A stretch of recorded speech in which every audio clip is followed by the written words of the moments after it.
ఈ విధంగా ఉపయోగిస్తే లా ఆఫ్ అట్రాక్షన్ ఖచ్చితంగా పనిచేస్తుంది. ఎప్పుడూ ఎవరి మీద ఆధారపడకుండా తమ కాళ్లపై తాము నిలబడే వాళ్ళకి నా నమస్కారం. చిన్నతనం నుంచి మనం బయట ప్రపంచానికి అనుగుణంగా సర్దుకుపోవాలి అని నేర్పించారు మన పెద్దలు. అంటే భౌతిక వాస్తవికతకు చాలా ప్రాముఖ్యత ఇవ్వండి, మీరు చూసింది విన్నది మాత్రమే నమ్మండి అని కూడా చెప్పేవాళ్ళు. మనం ఎప్పుడైనా ఏదైనా అడిగితే తిరిగి మనల్నే మీరు దీన్ని ఎలా పొందగలరని ఎప్పుడైనా ఆలోచించారా అని ఇలాంటి చాలా ప్రశ్నలు అడిగేవాళ్ళు. ఈ ప్రశ్నలు ఎందుకు వస్తాయి అంటే మన ఆలోచన ఒకే చోట కూరుకుపోయింది. అది ఎక్కడా అని అనుకుంటున్నారా? మనందరం ఎలా అనే ఒక్క పాయింట్ దగ్గర ఆగిపోతున్నాం. ఎలా అంటూ ఆగిపోయి అదే టైంలో కన్ఫ్యూజన్లో కూడా కూరుకుపోతున్నాం. మనం ఎప్పుడూ ఊహ మరియు తెలివిని ఉపయోగించలేదు. అంటే సమస్యను పరిష్కరించడం గురించి ఆలోచించట్లేదు. మనం లక్ష్యాలు పెట్టుకోకుండా ప్రయత్నించకుండా ఉండడమే కాదు, మన కెరీర్ మరియు భవిష్యత్తు గురించి ఆలోచించినప్పుడల్లా మొదట మనం భౌతిక వాస్తవికతపై దృష్టి పెడతాం. అంటే ఇప్పుడు మనం మన లోపాలు అలాగే గతంలో ఎదుర్కొన్న ఫెయిల్యూర్స్పై ఎక్కువగా దృష్టి పెడతాం. ఎప్పుడైనా సరే లోపాలపై దృష్టి సారిస్తే ఫలితాలు చిన్నవిగానే ఉంటాయి. ఎందుకంటే ఇలా ఆలోచించినప్పుడల్లా మనం మళ్ళీ లోపాల్ని అనుభూతి చెందుతాం, మళ్ళీ గందరగోళానికి గురవుతాం. ఆపై అదే చర్యను రిపీట్ చేస్తాం, అదే ఫలితాన్ని మళ్ళీ పొందుతాం. ఈ సైకిల్లో మనం ఇప్పటినుంచి కొత్త భవిష్యత్తు మరియు కొత్త విజయాన్ని ప్రారంభించగలమని ఆలోచించలేం. విజయం అనేది ఒక దిశ. ఈ సమయంలో మీ భౌతిక వాస్తవికతపై ఆధారపడని మానసిక స్థితి. రెండవ విషయం నిర్ణయం. ఎందుకంటే విజయం గతాన్ని విడిచిపెట్టాలనే నిర్ణయంతో ప్రారంభమవుతుంది. ఒక్క వ్యక్తి 65 సంవత్సరాల వయసులో పదవీ విరమణ చేసినప్పుడు అతను ఒక పెద్ద కేసును కోల్పోయాడు. అతడికి అవమానం మరియు ఖాళీ బ్యాంక్ ఖాతా తప్ప మరేం మిగల్లేదు. ఆ చీకటిలో కల్నల్ శాండర్స్ ఓటమితో ఇదే నా చివరిది అని నిర్ణయించుకున్నాడు. నాకు ఒక రెసిపీ బాగా తెలుసు, నేను ఆ రెసిపీని వేల కొద్ది హోటళ్లకు అమ్మాలని అనుకుంటున్నాను అని అన్నాడు. నిజానికి 65 ఏళ్ల వయసులో కొత్తగా ఏదైనా చెయ్యాలనే ధైర్యం, శక్తి లేదు. కానీ కల్నల్ శాండర్స్ తన ఓటమి మరియు వైఫల్యాన్ని విస్మరించాలని నిర్ణయించుకున్నాడు. అతని దృష్టి ఒక దశలో పనిచేయడం ప్రారంభించాడు. వాస్తవానికి అతను ఆ క్షణంలోనే విజయం సాధించాడు. మీరు ఏం సాధించాలనుకుంటున్నారో మీకు తెలిస్తే మీ గత వైఫల్యాలను వదిలివేయాలని మీరు గట్టి నిర్ణయం తీసుకుంటే మీరు ఇప్పుడే విజయాన్ని సాధించిన ఫీలింగ్ను అనుభూతి చెందొచ్చు. ఇక్కడి నుంచి లా ఆఫ్ అట్రాక్షన్ యొక్క కాన్సెప్ట్ ప్రారంభమవుతుంది. లా ఆఫ్ అట్రాక్షన్ అంటే ఏంటి? లా ఆఫ్ అట్రాక్షన్ అంటే మంచి విషయాలను ఆలోచించడం అని ప్రజలు అనుకుంటారు.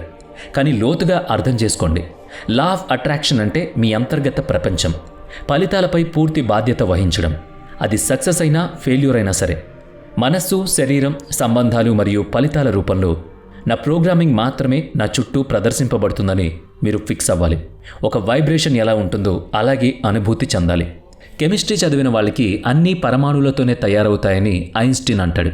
మంచులోని నీటి అణువులు ఒకదానికొకటి ఎలా బంధించబడి ఉంటాయి, వాటి శక్తిని పెంచబడి అనగా వాటి కంపనం యొక్క ఫ్రీక్వెన్సీని పెంచండి, అప్పుడు మంచునీరుగా మారుతుంది. నీటికి ఎక్కువ శక్తి ఇవ్వండి, అనగా అణువుల కంపనం యొక్క ఫ్రీక్వెన్సీని పెంచండి, అప్పుడు నీరు ఆవిరిగా మారిపోతుంది. నీరు ఒకటే, కానీ అణువుల యొక్క వివిధ పౌనఃపున్యాల కారణంగా నీరు వివిధ రూపాల్లో కనిపిస్తుంది. ఆల్బర్ట్ ఐన్స్టీన్ జీవితంలో ప్రతిదీ ఒక వైబ్రేషన్ అని చెప్పారు.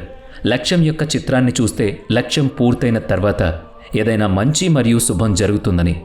ఆ శక్తితో ఇప్పుడే కనెక్ట్ అవ్వండి.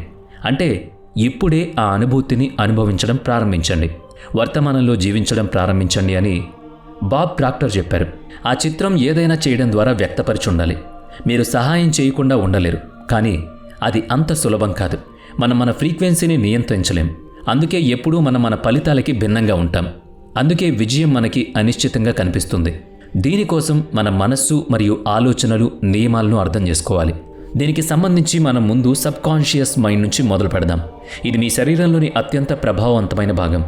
మీరు ఎన్నడూ చూడని, ఎన్నడూ కలవని ఒక భాగం. ఇది మనస్సు మరియు శరీరాన్ని పూర్తిగా ప్రభావితం చేస్తుంది. అందులో మొదటిది ఎమోషనల్ మైండ్. నిజానికి మీ ఫ్రీక్వెన్సీ మీ ఎమోషన్స్ ద్వారా మారుతూ ఉంటుంది. మీ మనస్సు మరియు శరీరాన్ని ప్రభావితం చేస్తుంది. ఇది ఫ్రీక్వెన్సీ ద్వారా విశ్వంతో మాట్లాడుతుంది. కాబట్టి దీనికి మరొక నాణ్యత కూడా ఉంది. రెండవది యూనివర్సల్ మైండ్. మీ కంపనాలు ఏ స్థాయిలో ఉన్నా అది విశ్వంలోని కొన్ని అనంతమైన మేధస్సు మరియు శక్తిని బహిర్గతం చేస్తుంది. మూడవది నంబర్ పారాడిగ్మ్. దీన్ని అర్థం చేసుకోవడానికి ఒక పదాన్ని గుర్తు చేసుకోవాలి. అదే ప్రత్యేకమైన నియంత్రణ నమూనా. ఇవి సబ్కాన్షియస్ మైండ్లో ఉన్న మానసిక ప్రోగ్రాంలు, అనగా నమ్మక వ్యవస్థ అనేది మన ఫ్రీక్వెన్సీని నిర్ణయించే సమాచారం. సరళమైన భాషలో చెప్పాలంటే 95% వరకు ఆ సమయానికి మనకు ఏ దృక్పథం ఉన్నా, మనం ఏ అనుభూతిని కలిగి ఉన్నాము, ఏ చర్య తీసుకున్నాము, ఇవన్నీ నమూనా ద్వారా నియంత్రించబడతాయి. అయితే సమస్య ఏంటంటే సబ్కాన్షియస్ మైండ్ శక్తివంతమైంది, కానీ ఒక గుడ్డి ఏనుగు వంటిది. Number 4, illogical mind. దీని వరకు మనకు లభించేది లాభమో నష్టమో తెలియదు. అలాగే మంచి లేదా చెడు అనేది అర్థం కాదు.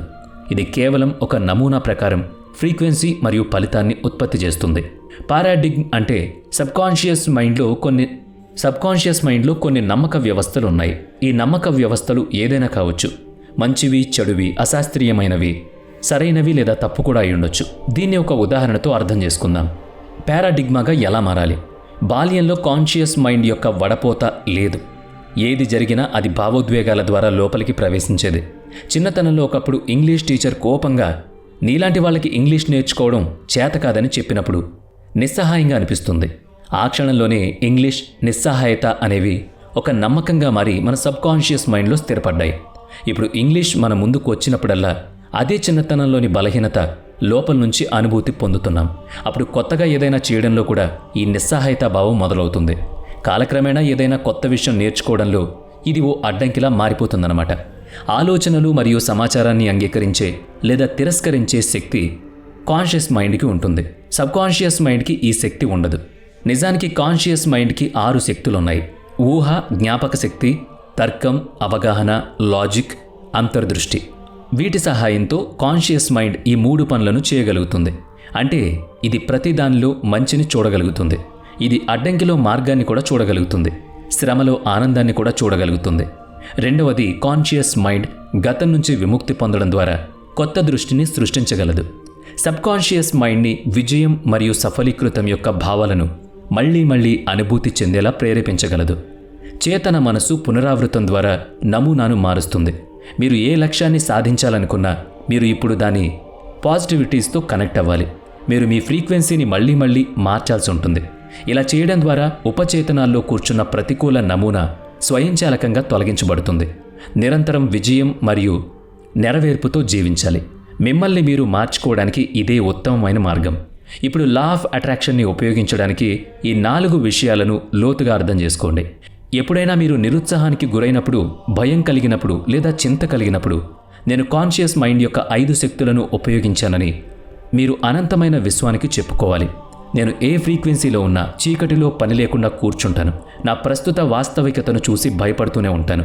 అందువల్ల మీరు చెడుగా భావించినప్పుడు లేదా ఒక వ్యక్తిని ఇష్టపడుతున్నప్పుడు జాగ్రత్తగా ఉండండి. మీ భావోద్వేగ ఫ్రీక్వెన్సీ గురించి తెలుసుకోండి. మీ లోపల ఏం జరుగుతుందో గమనించండి. ఆపై స్పృహతో మీ దృష్టి యొక్క దిశను మార్చండి. పొలారిటీ యొక్క నియమం గురించి నాకు ఎల్లప్పుడూ ఎంపిక ఉంది. అడ్డంకుల నుంచి బయటపడే మార్గాన్ని అర్థం చేసుకోవడం అంటే అన్ని ఫలితాలు నా సబ్కాన్షియస్ మైండ్ నుంచి వస్తున్నాయని అర్థం. నాకు ఏదైనా నచ్చకపోతే నాకు ఉన్న జ్ఞానం మరియు అవగాహన కోసం నేను ప్రోగ్రామింగ్ను మార్చాలి అని మీకు మీరు చెప్పుకుంటూ ఉండాలి. కాన్షియస్ మైండ్ మరియు సబ్కాన్షియస్ మైండ్ గురించి నిరంతరం తెలుసుకోవడానికి మీ కాన్షియస్ మైండ్ని ఎప్పుడూ ఫీడ్ చేస్తూ ఉండాలి. మంచి కంటెంట్ కలిగిన వీడియోలు మరియు పుస్తకాల రూపంలో చేతన మనస్సుకు మంచి కంటెంట్ను అందించండి. ఎందుకంటే పాత అలవాట్ల కారణంగా మన మనస్సు అప్రమత్తంగా ఉండలేకపోతుంది. మనం ప్రతిస్పందించడం ప్రారంభిస్తాం. మీరు ఒక దృష్టిని సృష్టించినప్పుడు మొదట్లో ప్రతిదీ నాకు వ్యతిరేకంగా ఉన్నట్లు అనిపిస్తుంది. అందుకే మీ చుట్టూ ఉన్నవన్నీ పాత ప్రోగ్రామింగ్ ఫలితాలే. కాబట్టి బయట ఏం జరిగినా, భౌతిక వాస్తవికత ఎంత కష్టమైనా మీ దృష్టిని గ్రహించి జీవించాలి. దీనికోసం మీకు మీ చేతన మనసు యొక్క సంకల్ప శక్తి అవసరం. మీ దృష్టి మరియు దాని అనుభూతి ఎల్లప్పుడూ మీతోనే ఉంటాయి. మీరు ప్రస్తుతం విజయవంతంగా జీవించడానికి వీటన్నిటినీ పాటించాలి.